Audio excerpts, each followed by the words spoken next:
another route, another vlog. So ngayon guys, since malamig na, negative na, magne-negative na yung temperature, baka next week o kaya bukas, harvestin na natin lahat ng kamatis natin. So at sino sa'yo, lalaki, harvestin na natin. Sayang eh.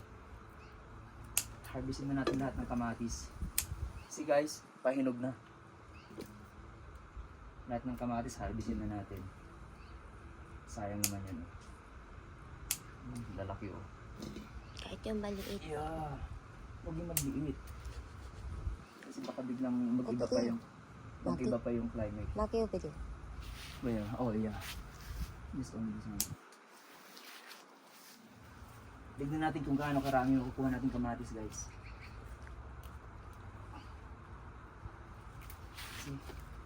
Siguro mga ilang kilo na naman to. Ang dami nito. Harvest na natin to.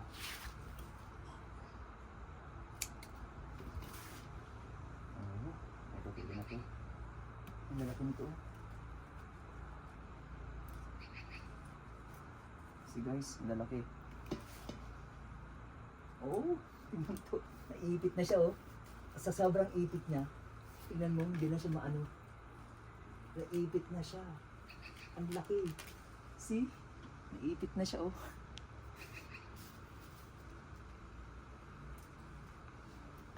Ang bango ng amoy ng kamatis guys. Fresh. Yeah. See? Nakulang to lagayan natin. I told you. Yeah. Ubahin. Oh. Ang laki nito oh. Ubahin, Maki. Yeah. Yeah. Wait lang, dito muna ako sa side na to. Harvestin na natin ito kamatis. Ang hinog na to oh. Hinog na siya oh. Maliit. So guys, puno na agad yung lagayan natin. Bango. Ito oh. Naninilaw na.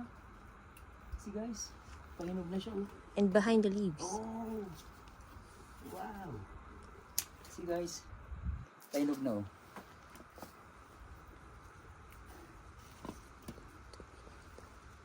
At may diskarte pa rin. Kasi nakikita nyo guys, nalalanta na siya oh. Kasi nga sa sobrang lamig. Napo-frozen na siya. Kasi sa gabi hanggang umagan, sobrang lamig. Yes, sobrang maybe may lagayan sila dito.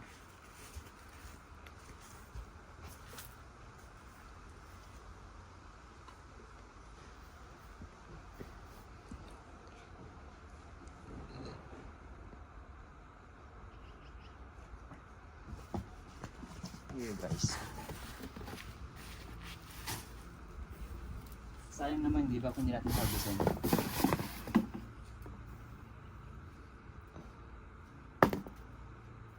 Laki nito oh.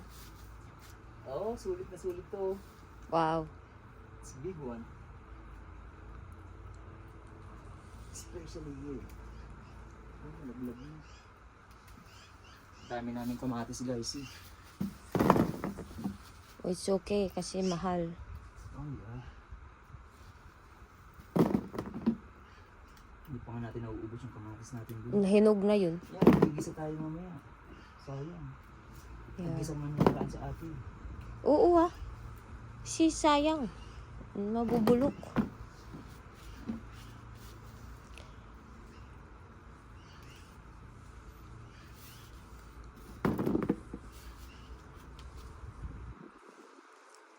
At least napakinabangan natin ng sobra-sobra. Yeah. Ilang peraso lang yun. Yeah, ilang piraso lang to guys na binili ko. Pero ang nakuha natin almost, where's the scissor? Over here. Almost ilang kilo? 30 yata. Wala, sobra pa. Nakabigay ka pa sa Yeah, school, diba? see? Lalaki. Mix pala yan, yung bilog tsaka yung Yeah, Roma. saka Roma. Saka Roma, saka yung beef, ano daw to tawag? Beef, beef burger. Ang tawag yung nila bilog? dito. Yeah. Kasi pang burger siya. Yep, kasi pang burger siya. Kaya beef burger ang tawag nila. Huwag natin tanggalin sa tangkay niya kasi guys, Yes. pag tinanggal natin siya, madali siyang mahinog. Eh since marami naman yung walang tangkay, kaya ihiwalay natin yung ano. Kasi ito matagal mahinog. Kasi nakalagay pa sa tangkay. See guys.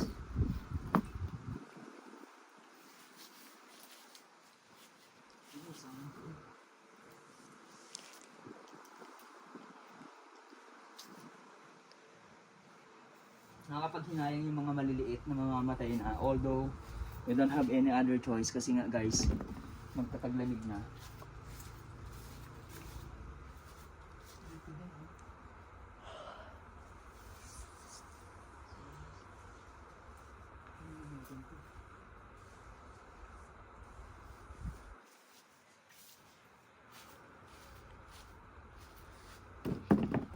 I think sa likod marami pa sa likod.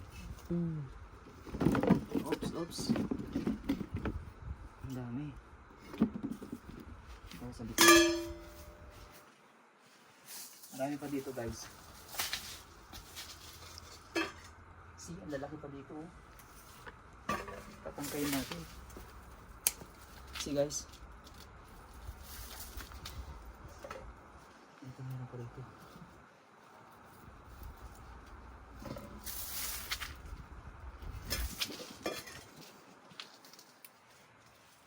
Ito may tangkay siya. I need to get this one. Oh wow!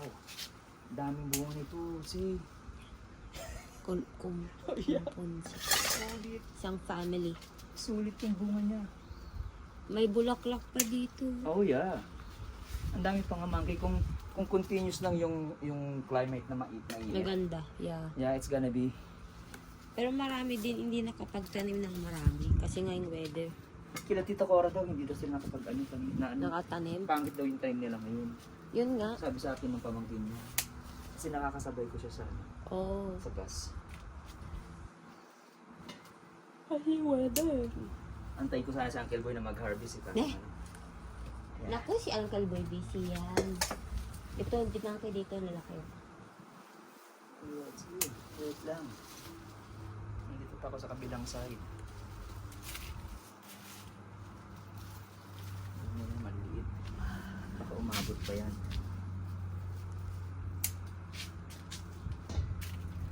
Kaysa naman masira guys, harvestin na natin. Nasisira sa lamig. Tignan mo guys oh. Mas mataas pa sana yan kung yan oh. Kung... See?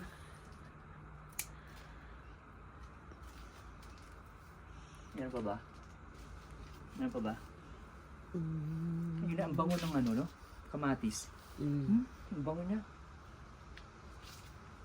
Ay, ilang kilo na to?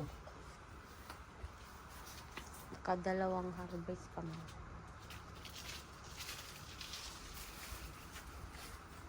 Yeah. See guys. Ito mga medium, hindi pa. Yeah, kunin mo na yan. Gupitin mo Sige. eh. Ito ang lapit siya nito.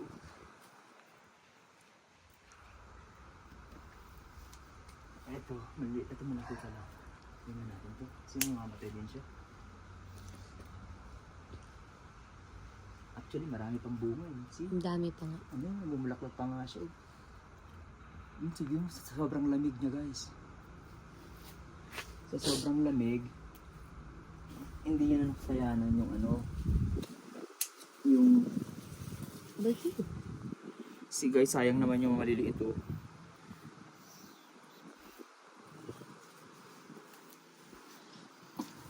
Ang dami. Eh, nahulog.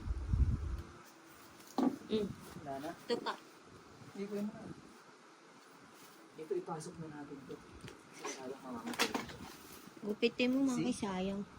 Nabuhay na siya, tinanin ko lang siya. Nilipat ko. Sorry. Oh, tignan nyo guys. Dami oh. Dami. Off mo muna. So ayun guys, ito yung na-harvest natin for the second time around. So siguro, probably, Mga ilang kilo to? Mga 8 kilos, I think. Siguro, kasi ang dami oh. May maliliit, may malalaki, pero pinagkukuha na natin yung maliliit kasi sayang naman. See, ang lamig niya guys. Oh, masarap siya. Pag may masakit ang ngipin, sakit sa ilagay sa ano. Ang lamig niya guys. Not bad na guys, see? Ang laki oh.